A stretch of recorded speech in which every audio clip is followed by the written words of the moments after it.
14 सप्टेंबरला अबुधाबी येथे भारत आणि पाकिस्तान क्रिकेट सामना खेळवला जातो। भारत आणि पाकिस्तान हा सामना अबुधाबी येथे खेळवला जातो आणि भारतीय क्रिकेट बोर्डानं त्यात सहभाग घेतला। लोकभावना विरुद्ध आहेत।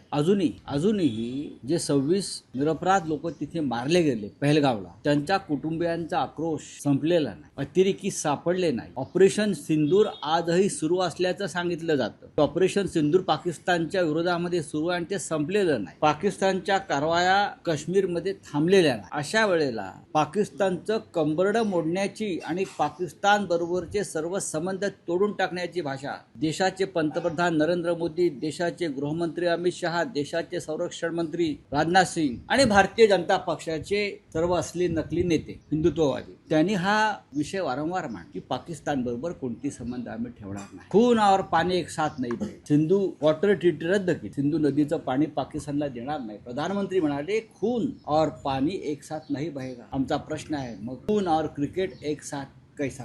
खून और क्रिकेट, उजाडलेलं सिंदूर आमच्या महिलांचं, इतका लवकर तुम्ही विसरलात? हा काय प्रकार? आमचा सवाल भारतीय जनता पक्षाला, सरकार सोडून द्या, भारतीय जनता पक्ष, राष्ट्रीय स्वयंसेवक संघ, बजरंग दल, विश्व हिंदू परिषद, जे भारतीय जनता पक्षाचे प्रचारक आहेत, त्यांची भारत पाक क्रिकेट सामन्याविषयी काय भूमिका आहे हे त्यांनी स्पष्ट केलं पाहिजे।